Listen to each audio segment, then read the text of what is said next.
pozdravljam med nami profesorja dr.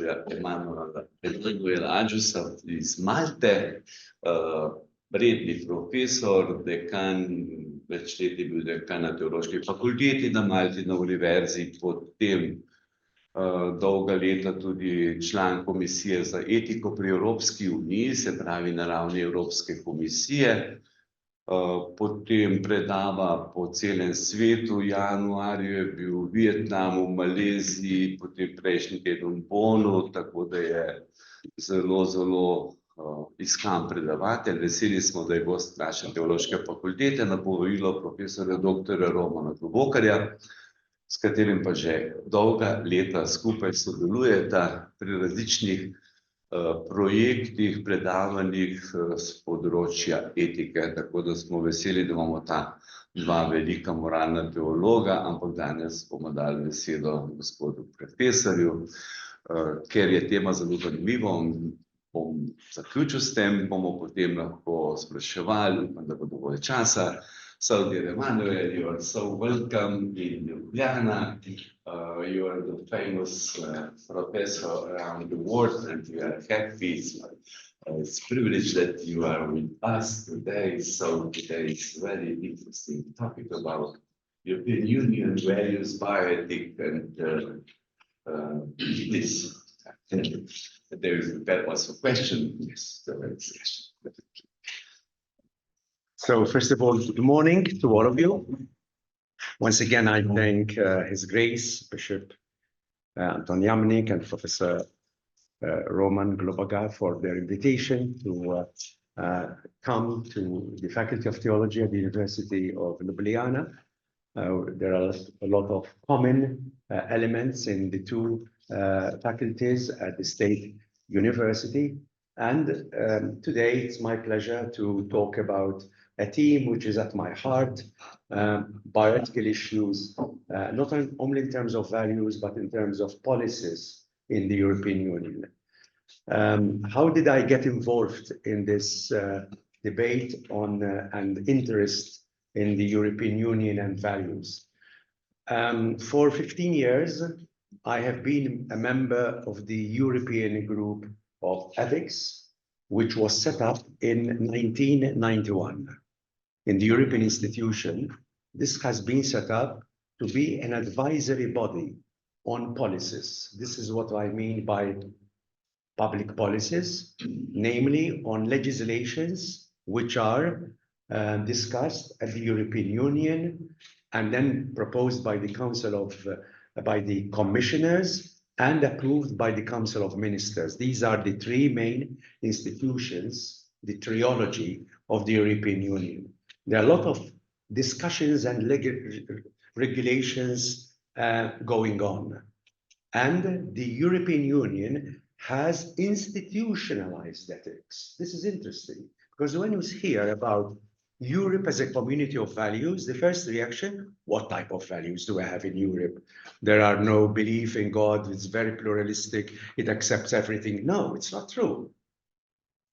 Europe is a community of values, and we should stay and discuss in the European Union, Catholic members, the Komisije, and all those involved to raise as much as possible the level of education.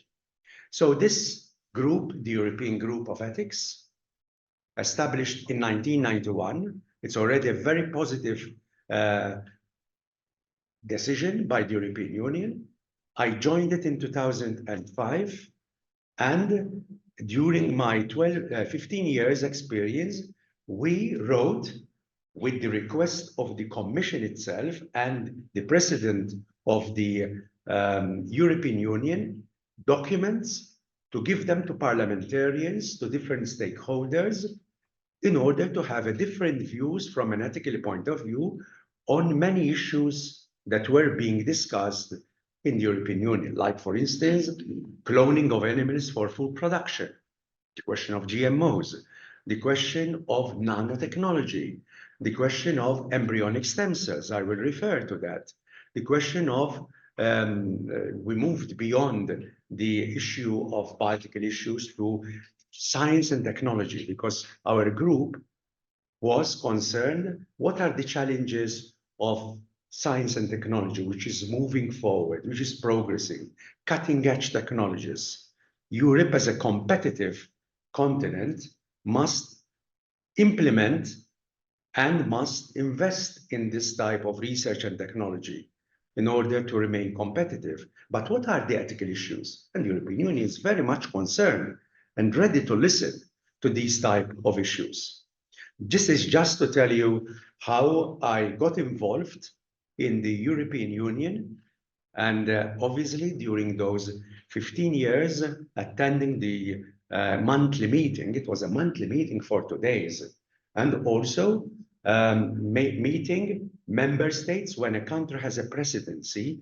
We had a meeting and meeting the bioethics group of that country in the respective countries. So I am very lucky that in 15 years, I met many people all over Europe involved in bioethics, apart from my acquaintance with the European institutions and also with the Komisije. I've been in contact with Komisije for the last 20 years or so, and getting involved in the discussion. The title of my lecture is, in fact, a course which I give to my students in Malta. We have a MA in bioethics, and in the second year, I'm responsible for one of the courses, Emerging European Values and Politics in Bioethics, but I have 30 hours of lecturing, not 1 hour 30 minutes or less. So just to tell you exactly how I got involved, it's very important because when we talk about bioethics, but that means ethical issues in science and technology, we might think we are talking about euthanasia, referendum in euthanasia, about genetic engineering, about abortion, about other issues, environmental issues, which today are also in bioethical issues. And we hardly realize that in Brussels, which is a very important institution, there are many decisions in Parliament, many directives, many regulations, which have a bioethical implication. And we don't know exactly. They have an impact on our life, and the citizens are not aware. And that's why I encourage also, as a faculty of theology in Ljubljana, in Slovenia, to make students more aware of what is happening on a European landscape beyond our national problems and beyond the European problems as a whole, but also in institutions. So I think today, I just want to, as the Americans say, whet your appetite in order to get to know exactly when you hear something about a legislation, try to read more because it's a complex situation. I'm very happy that with Bishop Jamnik, he's chairing a commission on ethics in Europe, the Komisije. I am moderating it precisely to know what is happening, not to oppose and to say, no, this is right, this is wrong, but to enter into dialogue. Because we need to build, as Pope Francis tells us, a culture of encounter, a culture of dialogue, a culture of knowing how to compromise, not on values, but on political issues in a pluralistic, democratic society. That is very important. This is, I think, a general introduction to explain the background of my lecture today, okay? First of all, I need to start with the discussion. Is there a European bioethics, or bioethics is global, or bioethics is general? Because I can tell you at the outset, in our discussions as a European group of ethics, we always said, look, we must take a European bioethical approach. Do you mean that there is an American approach? Do you mean that there is an Asian approach or an African approach? This is a very important question. And the American bioethicists, which started in the United States, the word bioethics was invented in the United States with Van Russell. The American bioethicist Albert Jones, The Birth of Bioethics, says, look, this is an American discipline. It was imported in Europe, but actually it is an American identity. This is unacceptable. Also, this Spanish Diego Garcia says that Johnson's interpretation is extremely parochial and ethnocentric. I'm going to defend, yes, we have an approach in Europe. And the approach we have in Europe, in institutions, we are lucky that has Christian roots. Christian roots. And we must talk about these values without even mentioning, because Europe has become what it is, but talking about European values, we are talking and defending Christian values. I think that we have to think about the cultural articulation of bioethics. Cultural articulation of bioethics, because bioethics is not a matter of reason alone. Bioethics, it depends on beliefs, customs, modes of thinking, grounded in specific cultures. And even we take Charles Taylor, the concept of identity, self-identity. Self-identity is not given biologically. Self-identity is through culture, through interactions, through the groups we have, through the family background. So we are shaped, I am what you are, what I am, you are what you are, because of the culture. In Slovenia, in your region, with the family, the peer groups you have met. So obviously, values which are universal, but they are shaped and applied in a particular culture. Because bioethics is communitarian and cultural, which reflects not only individual beliefs, but also social beliefs. What are the features of the European Union, of the European culture? This lecture is very important. In May, in June, 8th or 9th of June, we have the European election. And we have a big power to choose our members. Whom are we going to choose? These whom are we going to choose is going to influence the future of Europe, the future of Slovenia, the future of Malta. That's why it's a big responsibility that I take part and know the beliefs of others, because these are people, 730 members in the European Parliament, that will shape the future of our continent. And it is an advantage, because we cannot live alone, Malta alone, Slovenia alone, France alone. No, we need to make a united force. Europe is not merely a geographical position. It's not simply a political, historical, and cultural concept. Europe is a region with a lot of influence. Christianity played a very important influence in art, in music, in the way we envision the human person, and so forth. So Christianity is rooted in culture, influence of Western philosophical thinking. Even if we start with Greek philosophy, it was in the basin of the Mediterranean, Aristotle, Plato, isn't it? And Thomas Aquinas, and these were all Mediterranean, and Kant, Emmanuel Kant and Descartes, and these are all big philosophers who actually shaped the route and the itinerary of the European continent. Also, historical events, the French Revolution, the two World Wars, isn't it? They affected our countries. And we are what we are because of all these influences, the split of Europe into East and West. You experienced that in your country. And the 40 years of the long Cold War began. The geopolitical position at the end of the Cold War, isn't it? This is what makes Europe, all these different perspectives. So if we are talking about a continent which has a history different from the United States, different from Asia, different from Africa, we belong, our roots are in this. Is it possible to identify a European approach? When Europe has been influenced by many philosophical theories, influence of theological traditions, and even within Europe, the motto of Europe is unity and diversity. Unity and diversity, because where there is diversity, there is richness of ideas. there is richness and creativity. So even within Europe, we have the Anglo-Saxon approach, Central Europe, Eastern Europe, Mediterranean approach.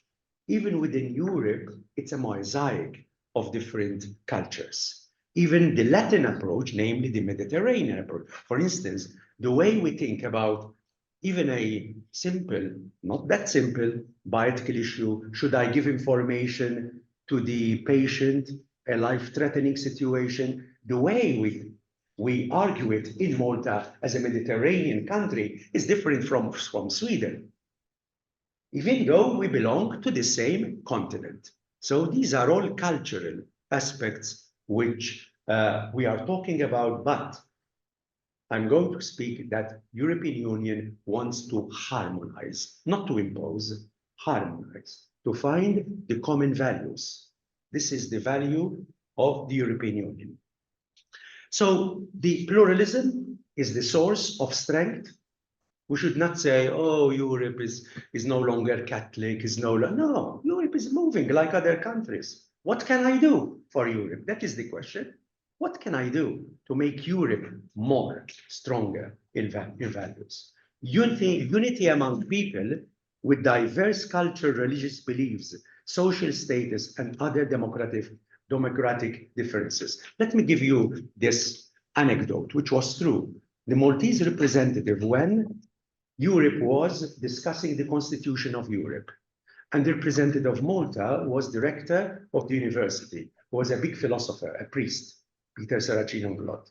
And with Descartes, they were discussing, and the church, through its members, tried to make a clause in the Constitution of Europe that Europe is a Christian continent.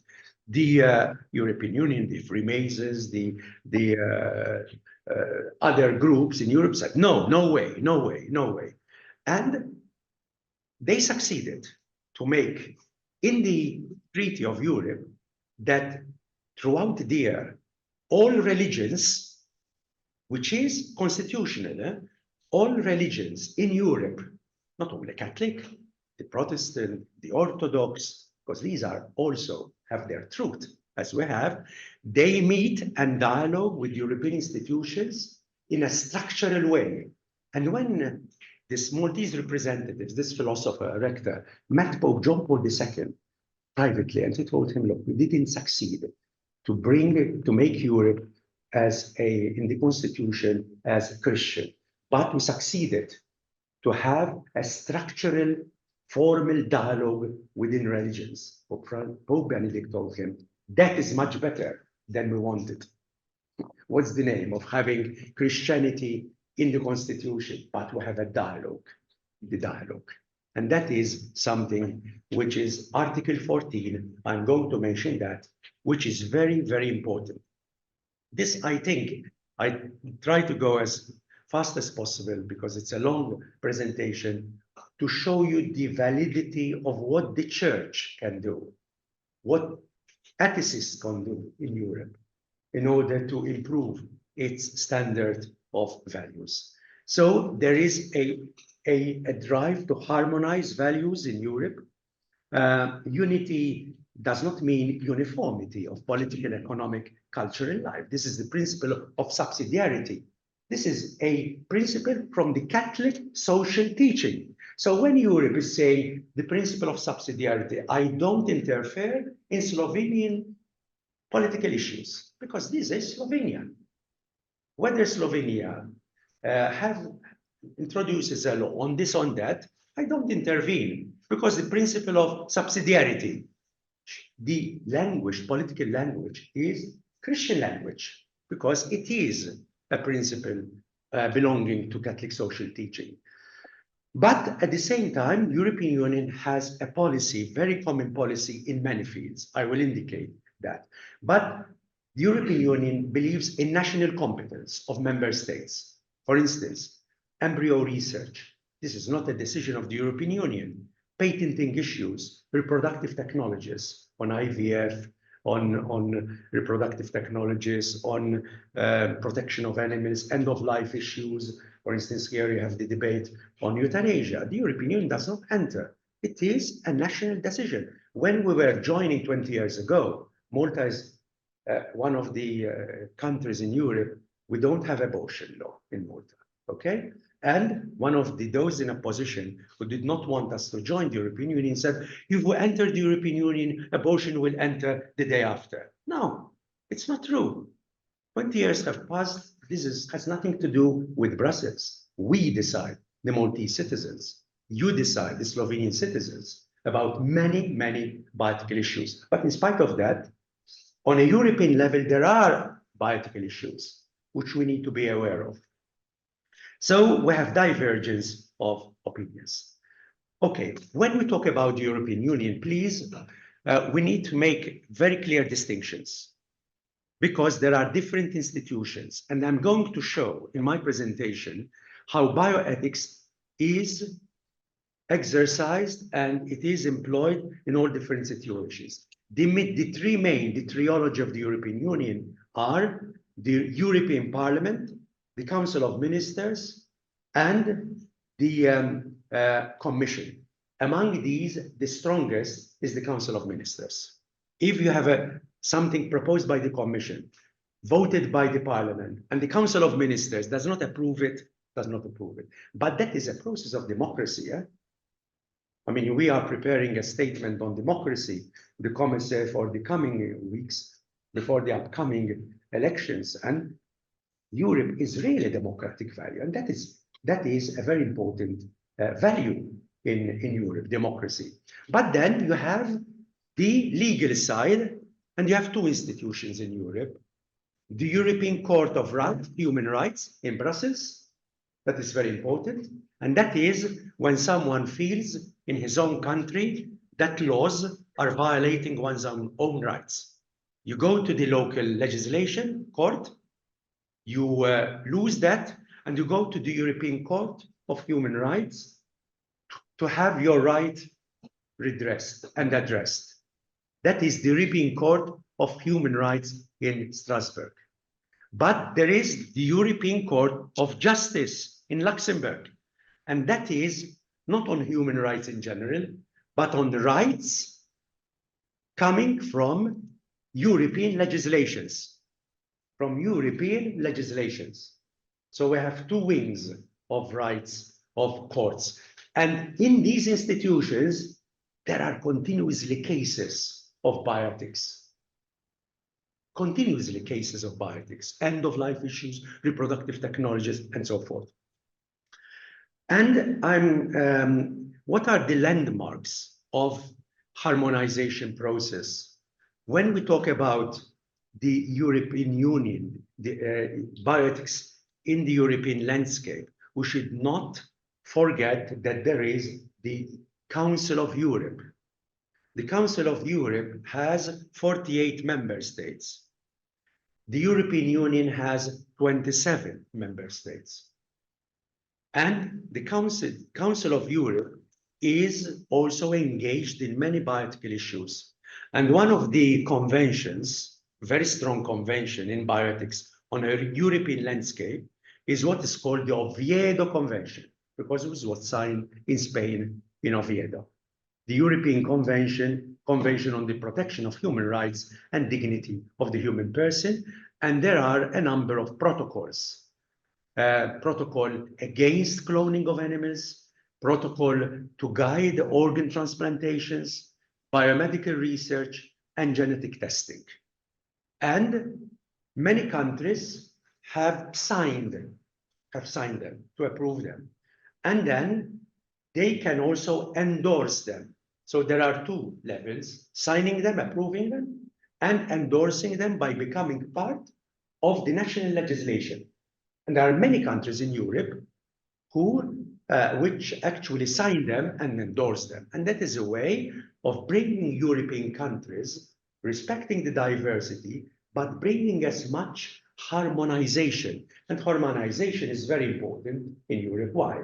Because if I don't get euthanasia in Slovenia, I go to Switzerland and I go somewhere else. This is medical tourism.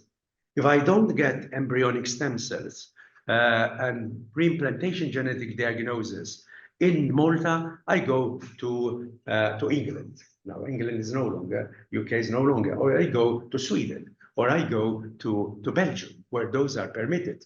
So this medical tourism is very strong in Europe, but on certain basic issues, Europe is trying to harmonize as much as possible. For instance, one of the laws which is harmonizing Europe is the question of surrogacy, surrogate mothers.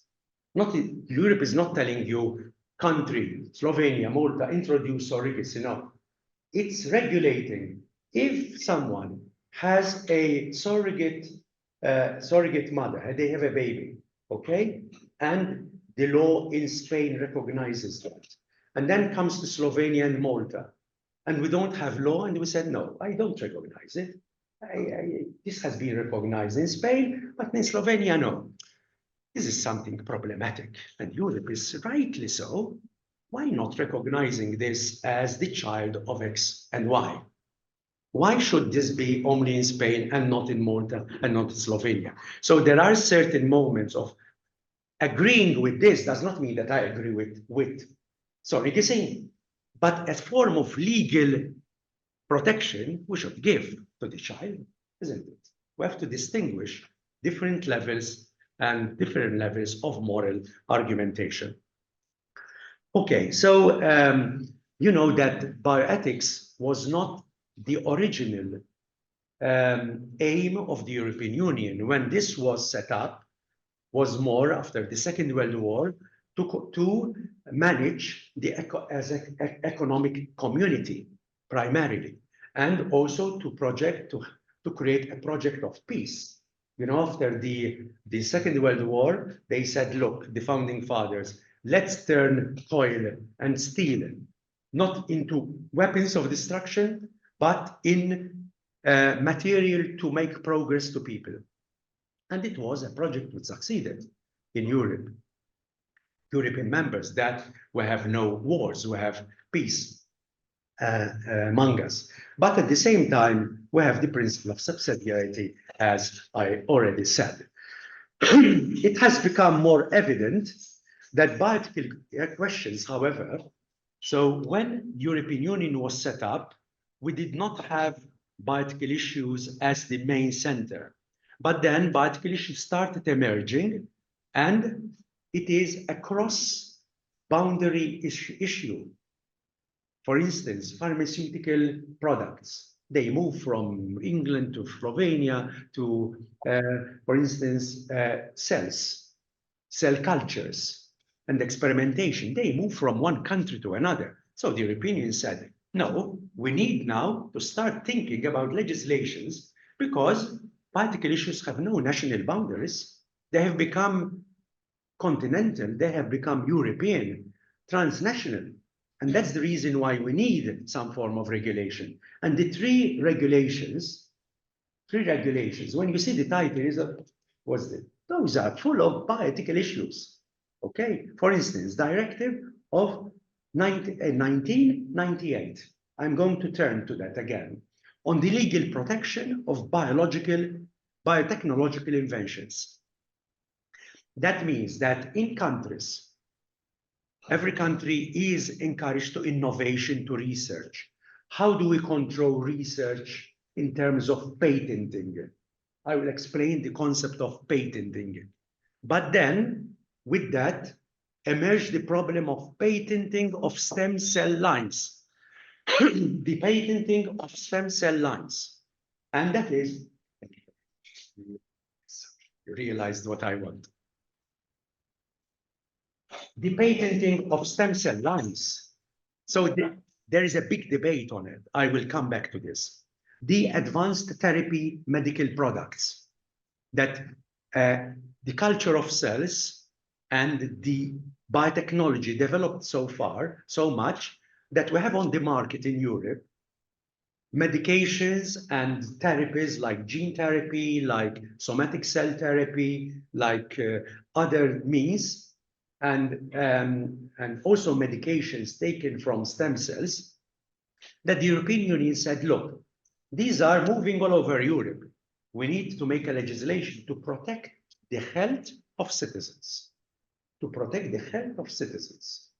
So are you seeing how the European Union, because of its transnational organization, got involved automatically with bioethical issues? Or, for instance, the protection of animals for scientific purposes. We need to distinguish also, because many people do not make a difference between a directive and regulation. So when you see directive, regulation, are they the same? No. Directive means that a country may, in a certain sense, leave some parts of it when it becomes part of the law. Regulation, no. Regulation, what is decided in the parliament and with the Council of Ministers becomes automatically the law of the country. So that makes it more serious. And those who are lobbying is very important. You know, when I became a member of the European Group of Ethics in 2005, we were in Berlaymont building, Schumann Square, those who know Brazil. And there is this is the building of the Commission, 13 stories. And I was with Gunther Fürth. Professor Globagar knows him very well. And he was member there before me, 5 years before me. And he told me, look, we're seeing all Brussels. He told me, look, there is the parliament, 730 members, commission, at that time were 28, Council of Ministers. He told me, do you know how many lobbyists are there in Europe, in Brussels? 20,000. 20,000 lobbyists. And the church must be a lobbyist also, in a good sense. In fact, he used to tell me, I want to write a book on the ethics of lobbying. He never succeeded, this friend Gunther Fürth. But it is a very important topic. So it's very important to keep in mind the regulation and directive. Let me give you now, in the treaty, briefly in the treaty, what is the real competence of the European Union in bioethics, above all, which is the health of the citizens.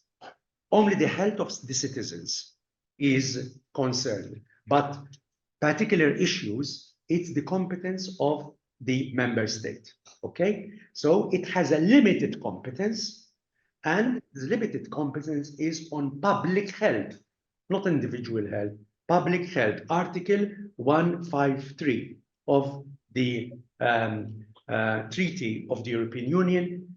For instance, what are these directives which are related to public health in Europe?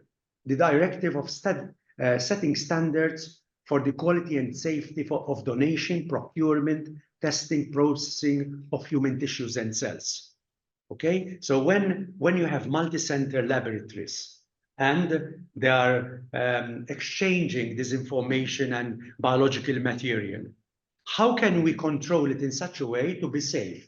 We are going to experiment and produce pharmaceutical products. So there is a directive on the safety, on the movement of that. You know that now in Europe, there is a big discussion, not yet closed, because they want to amend that. Frederica informed us about that. And there is a big debate because certain clauses, how they define biological material, could imply embryonic material. And this is how to be a watchdog on what is happening. You have to know exactly the details, because a particular 2 words will change the whole sense.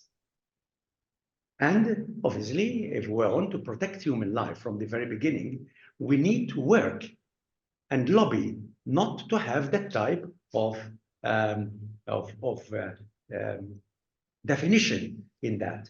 For instance, the Council of the definition of rare diseases. Look at the COVID. The European Union had a big say. For instance, a common EU digital COVID certificate to move from one country to another. That was mobilized by the European Union. Why? Just for fun, to protect the health of the citizens, or a common recommendation on traveling measures that were regularly updated and adjusted to the epidemiological situation. Okay, now giving you the background built one idea after the other. European Union as a community of shared values. Do they exist? Which are they? How can we have them in a multicultural society with historical differences, cultural relativism, political pragmatic approach today, with human rights approaches, with populism emerging in Europe? How can we say?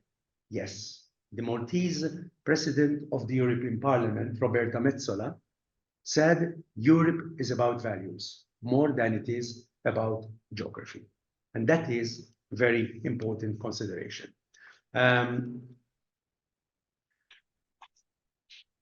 What holds a state together? What holds a state together? It's not only the geography, what makes us Europe, but also leaders, very important, but also not leaders, not possession of weapons. Today we have to start thinking about weapons as a self-defense because of the Ukrainian war, not because Europe is in favor of war, but it's a self-defense matter, isn't it? Not even common history, what keeps us together, but norms and values. So we're talking about the backbone of the European Union, about values. How can we strengthen values in the European Union? This is a minimum of shared values for the survival of the European Union. And what are these values? I've been talking about values since I started. This is the list of values. Okay? Human dignity, overarching, the basic. Human dignity, which has a Christian root. Human value also, which has a philosophical concept. Remember the Enlightenment, Immanuel Kant. Immanuel Kant, who said every human being is a center of rationality. So every human being must never be used as a means, but always as an end. So human dignity gives us a platform to discuss from a Christian point of view, but also from a philosophical point of view. Democracy and the rule of law. We must protect democracy with the question of populism, the interest of national interest only. Those are ruining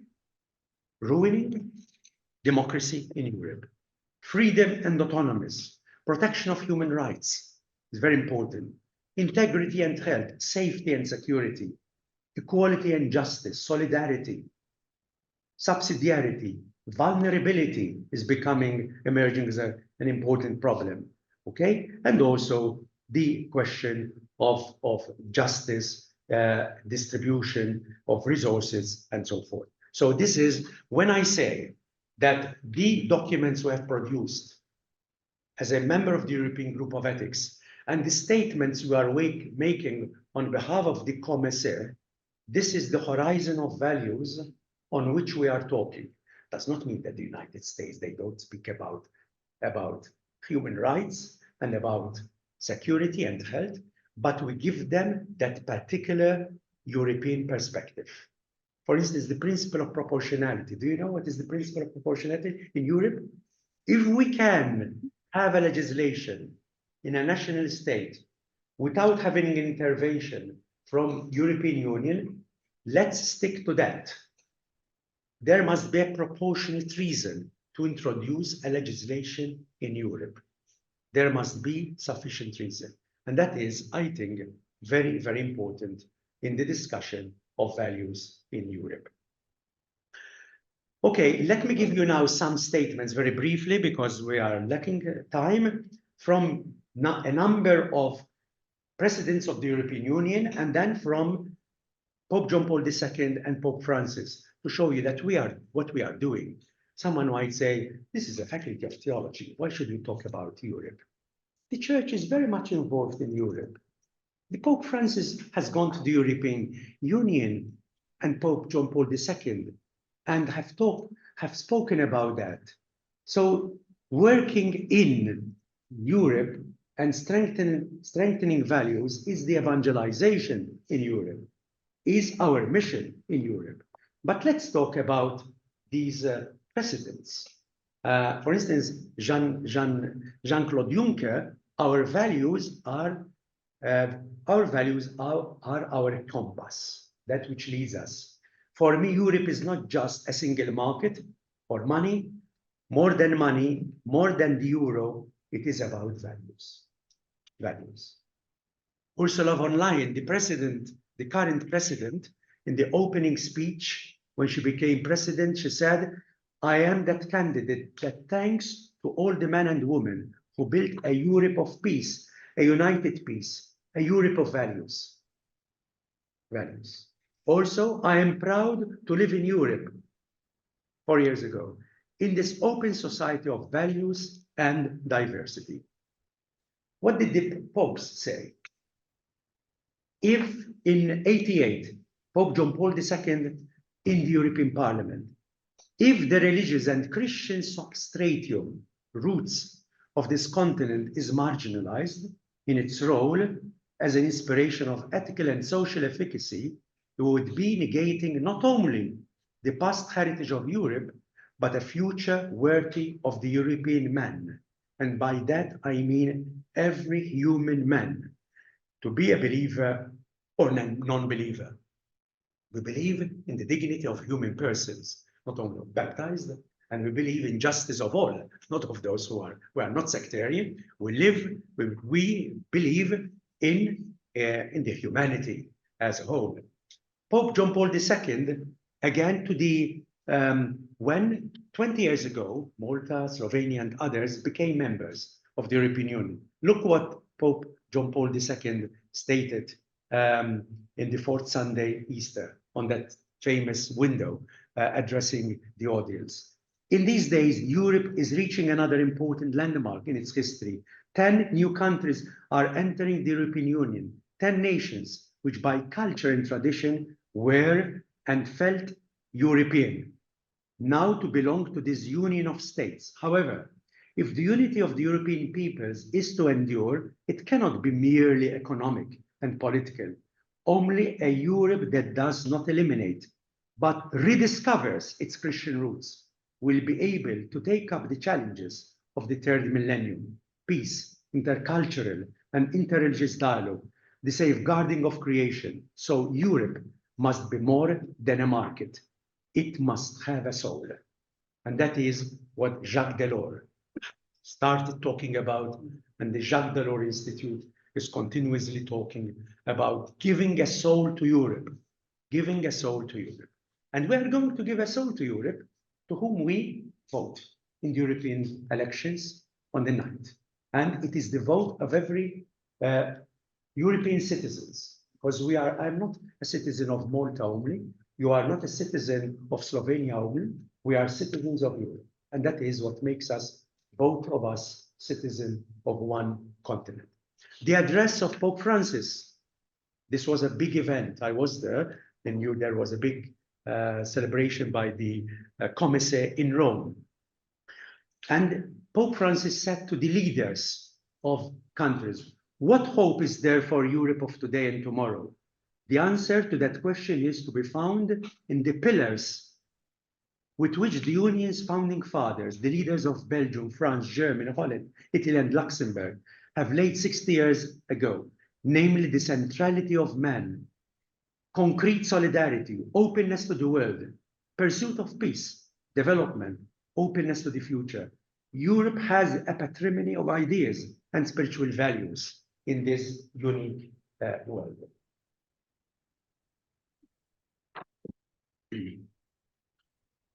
Again, these are important statements. There is no need to go further because we don't have much time. But again, Pope Francis is reiterating that. Now, having established, now I'm going to more detailed bioethical issues to show you what are some of the bioethical issues in the institutions. We have established Europe, values. What are these? The competences, that it is a legitimate topic to talk about that, even from a theological point of view. And I'm going to take 3 institutions to prove, to show you the bioethical issues, how they are emerging. European Union on the moral status and legal status of the human embryo, but not about abortion. I'm going to talk about 2 legislations. One is the Biopatent Convention, which I referred of 98. And there is a lot of bioethical issues. And secondly, the funding of research involving human embryonic stem cells, in which I was involved personally as a European group, member of the European Group of Ethics. So I'm talking about protection of human life, building a culture of life beyond abortion, because we think that only abortion and reproductive technologies and prenatal diagnosis are a threat to life. Even these legislations can be a threat to life. And parliamentarians, Catholic parliamentarians, Komisije, representing the church, must be there following it in order to contribute to the right direction of the law. Council of Europe, I'm going to talk about euthanasia. European Union does not enter into euthanasia because that is a subsidiarity. But the Council of Europe, yes, in terms of recommendation, not laws. The Council of Europe cannot do legislations. And the European Court of Human Rights. That is very important. European Court of Human Rights, and I'm going to take two cases. One from France, Vincent Lambert case, and one from the UK at that time was a member, Charlie Gard case, in order to show you how this council, European Council, European Court of Human Rights has reacted to these issues. Please try to keep this structure in order to follow up, because I'm going to be a bit, these legislations are a bit complicated. Don't be discouraged that you don't get all the ideas. I will leave my PowerPoint presentation to Professor Globogar, and you can go through it, no problem. I will leave it here for your further study, but at least gives you an idea of what is happening on a European landscape. If we take the Charter of Fundamental Rights, which is our creed in Europe, it speaks about human dignity, which is inviolable. It must be respected and protected. And this applies to all policies, including research and science and technology.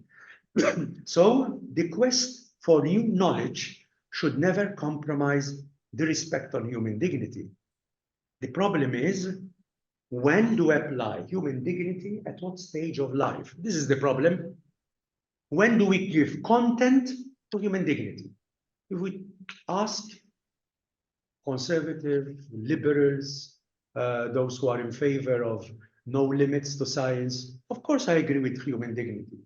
But when I say human dignity starts from the very beginning, I say no. Others would say no, begins 14 days after.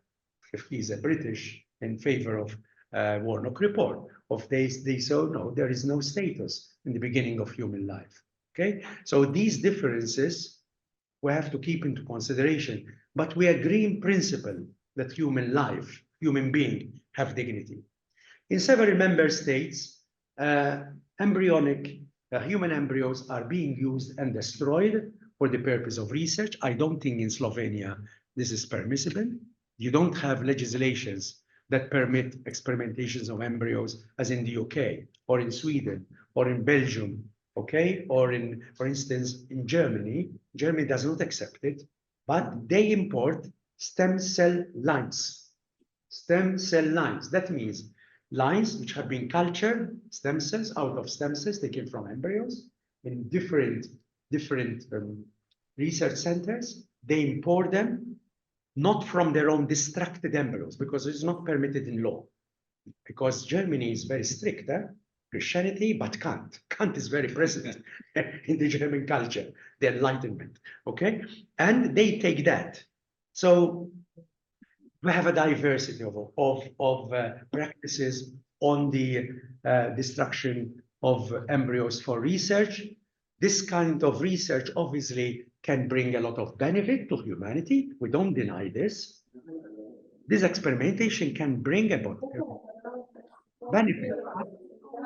So the end does not justify the means. Can we use somatic? Can we use animal embryos? Those who are animal rights will say, no, please, those are also to be respected. You know that in European institutions, in certain discussions, okay, they want to have more embryonic stem cell experimentation than animals. They defend the animal more than the embryos. This is also a discourse in the European Union. When we hear this, we say, so European Union is not my home. This is not the case. It's not the case. I stay there more to argue against, not to flee and to say we should not be members of the European Union, which I should be more there to voice my opinion. Okay, so however, is there a problem?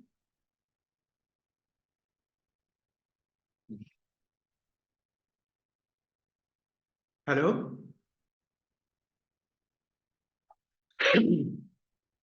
It's okay? Okay. So obviously we cannot accept destruction of human embryos. The Oviedo Convention of the European Council, the Council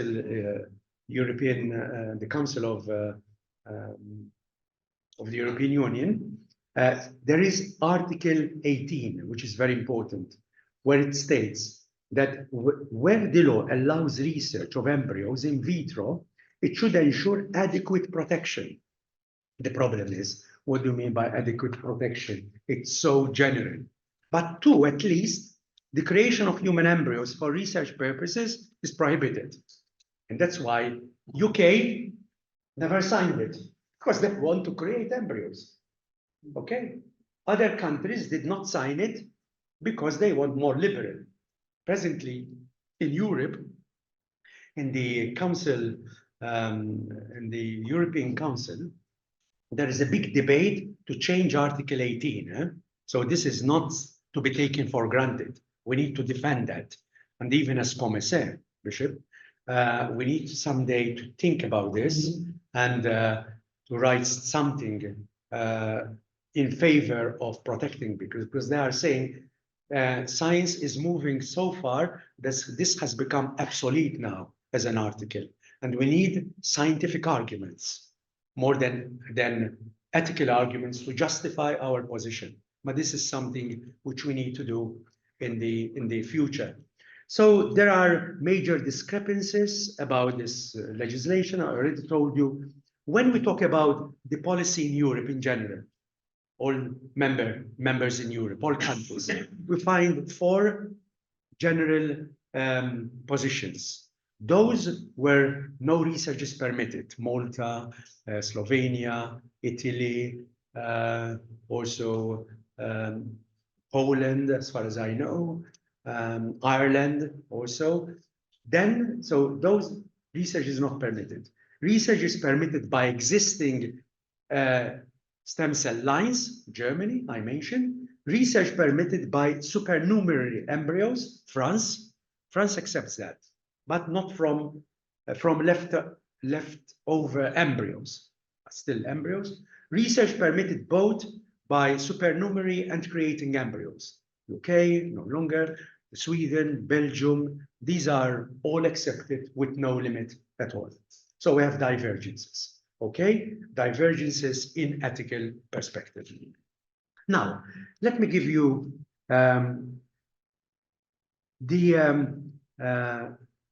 Europe is a competitive, and rightly so, a continent. And Europe wants to compete with China, with Japan, with the United States in order to make it more competitive. There is nothing wrong. And there are billions of funds for research projects. You know, the Horizon Europe, previously it was called FP7, FP6, that means funding projects. But the Horizon from 2021 to 27, 95.5 billion explicitly for research. But look how we are talking about Europe of values. These 4 points, these are excluded from funding. So there are values. We cannot say Europe has no values. Has values, Europe. In some values that are not correct. Let's stay there to raise the bars of values. For instance, human reproductive cloning, not permitted. And research with that, not permitted. Creation of embryos for research. If it comes from Sweden, from other countries, the European Union says, no, we don't give you for that. germline intervention. That means research to change the sperm and the ova. And there are so many knowledge gaps that can be transmitted to future generations. And the European Union says, no, we don't give you funding for that. Projects implying destruction of human embryos. No, European Union. Look how high values we have as a union. Okay? But embryonic research from existing stem cells may obtain funding, but the priority is from adult stem cells, and there is nothing wrong ethically from adult. So the problem is the bill. And when I was a member of the European Union, of the European Group of Ethics, the Commission asked us to write a document, document 22, opinion 22. Because when these research protocols from countries or multi-centered, that means Belgium and Slovenia and Malta, they built a protocol and sent it to European Union, okay? There are two committees to vet these protocols. One is scientific, to show whether it's scientifically correct, the proposal. Secondly is the ethical approach, whether it adheres to ethical standards. And we were asked to write the criteria for the ethical committee, how to assess these values, how to assess these protocols. And that was very important for us. And I will tell you how we worked, how I had a very active role in this to safeguard human life. In 2005, the president at that time was Barroso, and he asked us as a European Group of Ethics. At that time, in 2015, the group was settled by 15. Previously was 12, previous mandate, then was 9, but it was increased, now it remained 12, 15, which is multidisciplinary. I'm not choosing because I am a priest or representing the church. No, I never went with the collar because they will send me, they will throw me away from the Berlemont building.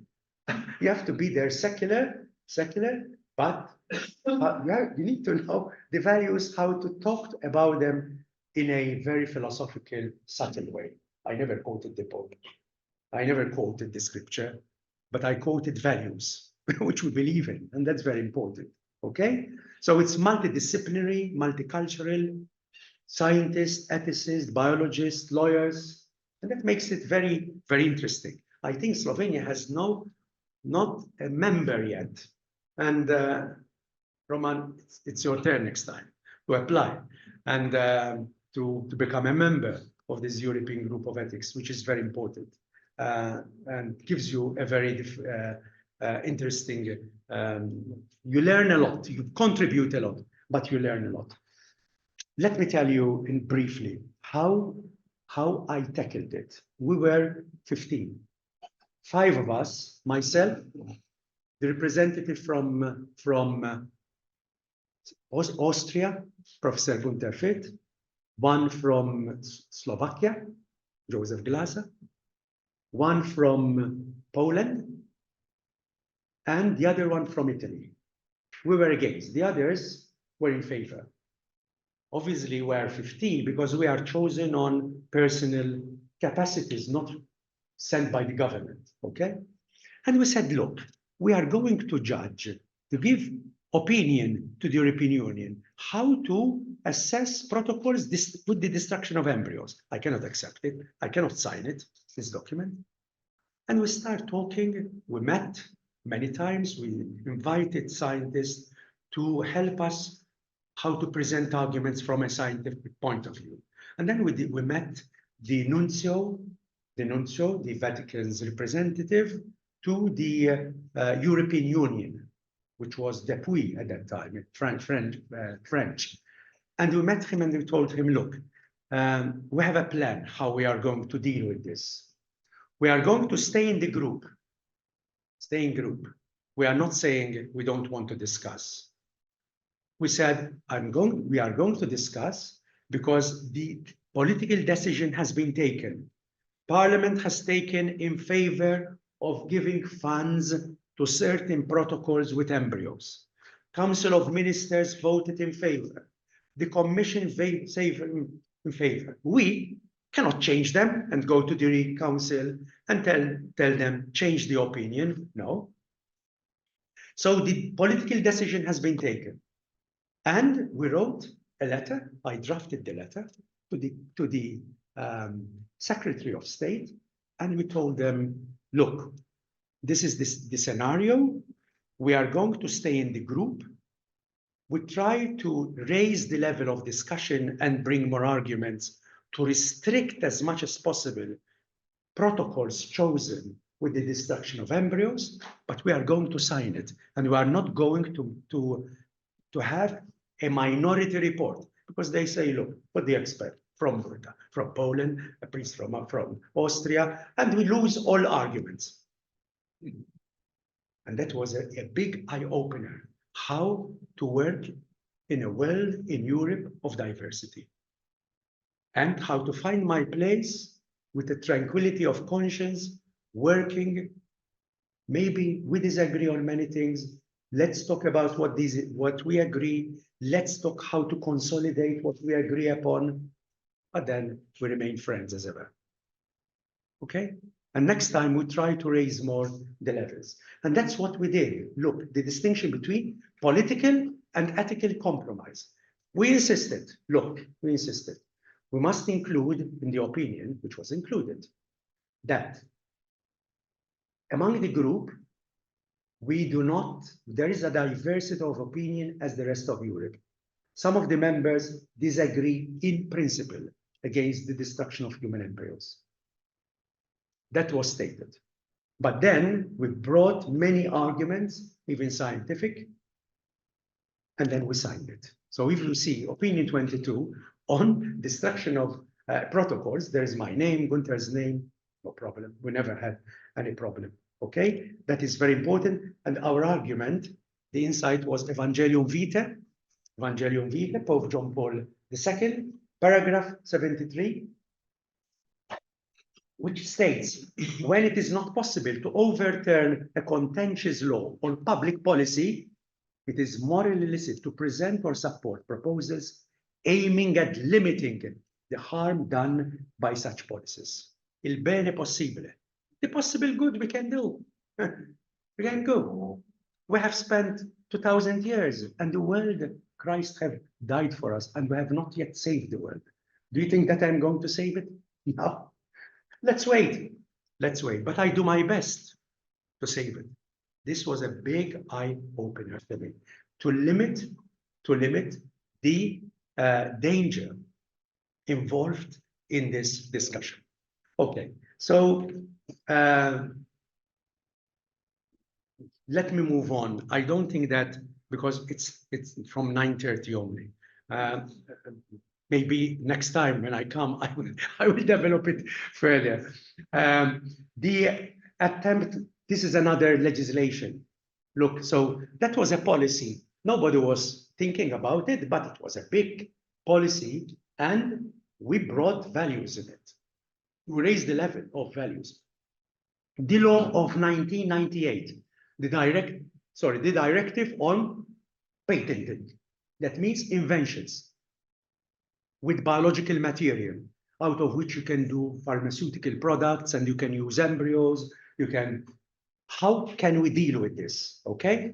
And the directive was to promote research and development in the field of biotechnology in the European community, with the removal of legal obstacles arising from differences in patentability standards in national legislation. So every country has its own patent law. The European Union said, no, let's have a law to regulate all issues of patenting in member states. There's nothing wrong in it, okay? And what we mean by the patenting means, there's a legal concept when someone discovers something, the copyright or patenting. That means you have the right because you have invented something, invention.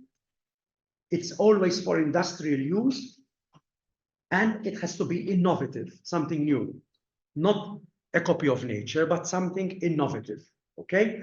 And the exclusive right, the patenting issue, when you get a patent of something, you have, let's say, 15 years of using that, and others will be excluded to be used in order to give you a reward for the effort you have done and the investment you have done, okay? And in European Union, there is the European Patent Office in Munich. Munich is that office where all application for patenting in different laboratories, and they go to get an approval. Okay, so the patent convention, I have it here, which is accessible online. There are 2 articles. I know that's going to be a bit complicated for you, but don't worry if you are not understanding everything. Get the gist out of it, okay? There are 2 articles, Article 5 and Article 6 of the Patent Convention, which is the morality clause. And it was interpreted differently. And there was, this was the effort of Gunther Fürth before I joined the European Group of Ethics, who gave a different interpretation. One person gave a different interpretation of this legislation. And because of this report of the European Group of Ethics, 2 important decisions by the European Court of Justice, is not a joke, what we can do as Christians, as Catholics. In the European Court of Justice in Luxembourg and in the European Patent Office in Munich, they followed his opinion. You can have the Pope talking and preaching all day long. Nobody takes care. But if we are there, we can do a lot. And that is the presence of people of sound values in this institution. This is in a nutshell what I want to convey. It's a bit complicated. So it's a matter of various interpretations. Okay, there are two articles. Let me skip all this, okay, because maybe it's a bit complicated, the morality clause. But I want, it would be nice to explain all this. But the opinion 16 of the European Group of Ethics, there was the majority report and the minority report, but the minority report written by one moral theologian, which influenced the European institutions, okay? And which influenced, let me give you the idea without going into detail. What are these big influences we can do in life? There was a request for patenting by an American company, okay? American company. Let me find to give you the idea. Wisconsin. This is a landmark decisions. This was an American scientist who extracted for the first time embryonic stem cells and wanted to produce a pharmaceutical product as if it is simply a cell. Simply a cell. And he did not apply in the United States, but he came to the European Patent Office. They rejected that. Okay. He appealed. There was an enlarged group.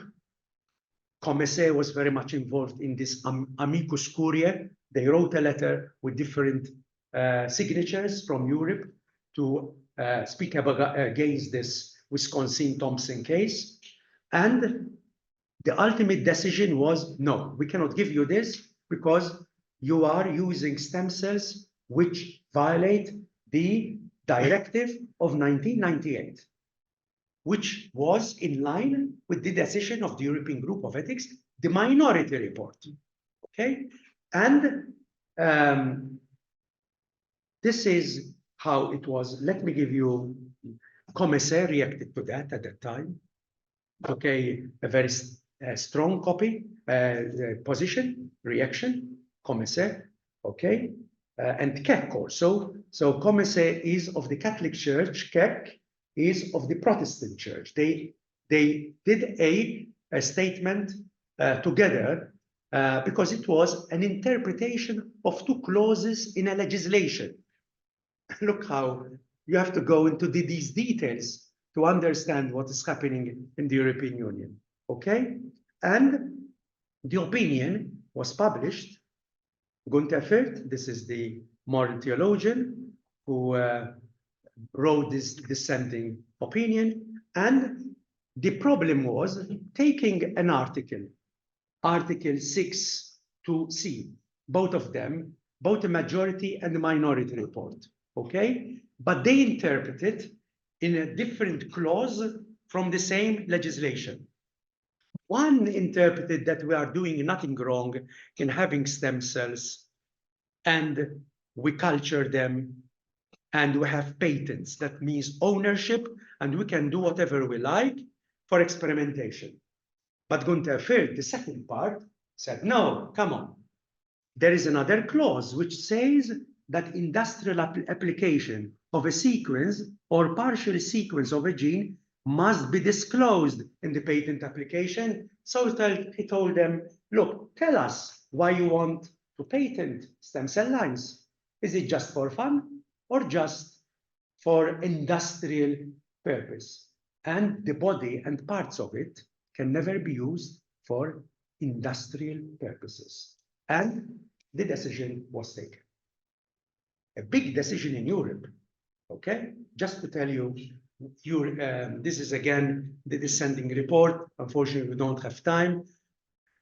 And there was another case which was important related to this. This was a case coming from Germany. This Oliver Brüstel.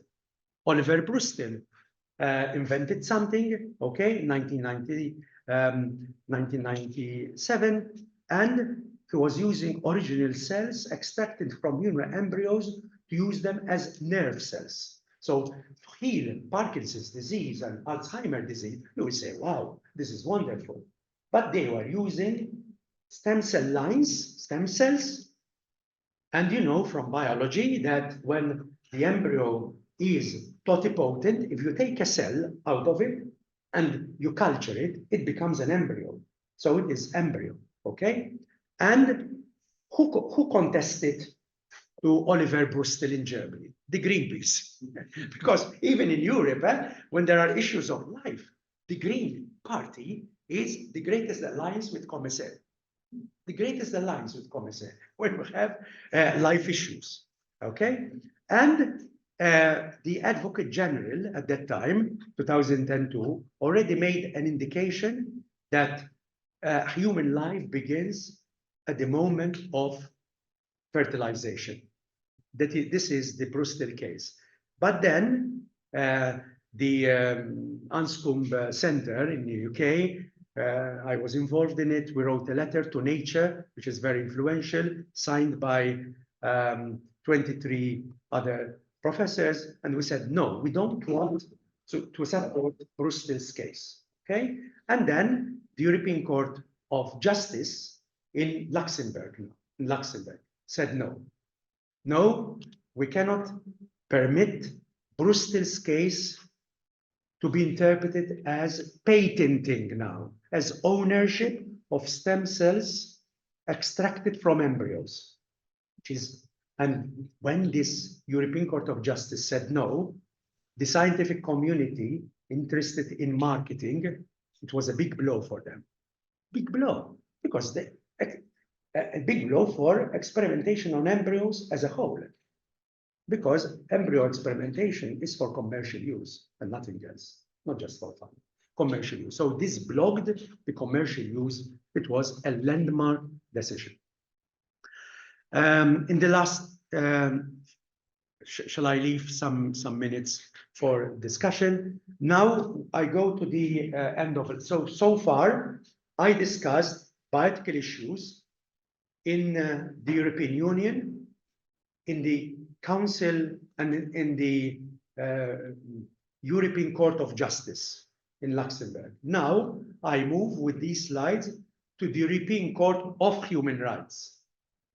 And there is a book, a thick book, okay, it's online, on cases on bioethics at the European Court of Human Rights from different countries. There is a book on it, okay, which is PDF. I think it's open access, where you can have access to it, okay? And the question is that the Council of Europe, this has emerged many times, this problem, okay? And obviously the Council of Europe relies on the Declaration of Human Rights, the European Declaration of Human Rights, and what is invoked, what the article is Article 2, the right to life, Article 3, that no one shall be subjected to torture, and those who want euthanasia say, you are subjecting me to torture, and the right to respect for private life. Those who want euthanasia say, look, you are intruding in my private life. This is my private decision, autonomy, okay? So these are the articles they tried to twist, namely the right to self-determination. Okay, and there was a recommendation, 1418, which is a landmark. And it was started as a recommendation in favor of euthanasia. But through lobbying, it was changed as a recommendation by respecting the rights of the dying patient and the right to give that patient palliative care, not rather death. And if you have the debate on euthanasia here, the best argument is to have scientific arguments to bring together doctors, specialists in palliative care, and write a strong paper that we don't need euthanasia. We need to make palliative care accessible, to accompany. That is the most important thing, which neutralizes the effort, because one should assess how much money is invested in palliative care, how much available this is in this palliative care, how much is it available in communities. That is very important. And this declaration, precise recommendation, speaks to the right to palliative care. Priority for research and development in the field of palliative care is very important. Okay, that is the case. Then there was this British, at the time, a British member, Dick Marty report is a famous report. He wanted to make a recommendation in favor of euthanasia, and it was voted against, and Komisije also worked very hard in contacting members of the European Council in order to vote against it. This is one of the lobbies that has been done. In the case of the European Court of Human Rights, we have many, many cases. These are the articles which are invoked. I already spoke about that, but the last line, the margin of appreciation doctrine, that is very important. That is a legal concept which says, the European Court of Human Rights, if you have a law in Slovenia, in France, in Malta, in which could cover that case, don't come to the European Court of Human Rights. Solve it there, subsidiarity. And many cases which are presented on end-of-life issues to the European Court of Human Rights, they never took a decision. Because the local law is restricted, they tried to redress their rights by having a more liberal approach, but they did not succeed. Okay? This is also how bioethics is being done on a European landscape. Just to give you briefly, this Vincent Lambert, it's a classical case, Vincent Lambert, okay? He was denied, he was obviously road traffic accident, and he was tetraplegic, and his parents said, no, we don't want his life-sustaining treatment to be withdrawn, and the hospital said no, the Conseil d'État in France, and the hospital decided yes, and they went to to the European Court of Human Rights, and European Court of Human Rights invoked these articles, but ultimately decided, no, margin of appreciation, you have the Leonetti law in France, abide by that law. There is no need to come in the European Court of Human Rights. The other case, also the Vatican and the Pope was involved, is the case of Charlie Gard. This child was born with a rare disease, and there was an experimental treatment in the UK, and they wanted the parents to have this experimental treatment in the UK. And UK said, no, we cannot permit, this is extraordinary treatment, disproportionate treatment. You are going to the UK for nothing because there is no scientific results. They appealed to the Pope to intervene to the Pontifical Academy for Life also. And the statement of the Pontifical Academy for Life was very precise, with no corners, straight to the point. The bishop's statement, they referred to the bishop's statement in the UK. The bishop's statement also reaffirmed that we should never act with the deliberate intention to end human life, it's obvious, including the removal of nutrition and hydration, so that that might be achieved. But that we do sometimes, however, have to recognize the limitation of what can be done. And the parents, it's obvious, they did not want the limitation that their first child would die, unfortunately, with that condition. So they wanted aggressive treatment to let that waiting behind the door. That's not permissible. That's wasted of resources, even from our Christian tradition.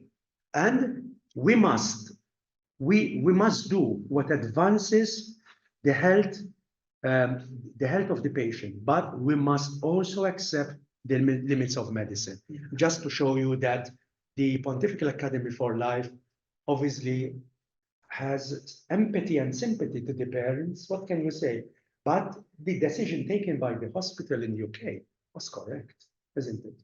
And okay, the last statement is very last now, that the difference between law and morality, please keep it in mind. Law aims at the minimum, ethics at the maximum. Obviously, when we have a legislation in a country, we must always aim to have that law as perfect as possible. But it's not always permissible. Law is at the minimum, but at the same time, it's a big danger for ethicists that we lower down our values and say, and we go to the law and enshrine the values of the law. No, we say the law has reached this much, but we have a higher value. That's very important. Okay, the distinction between law and morality.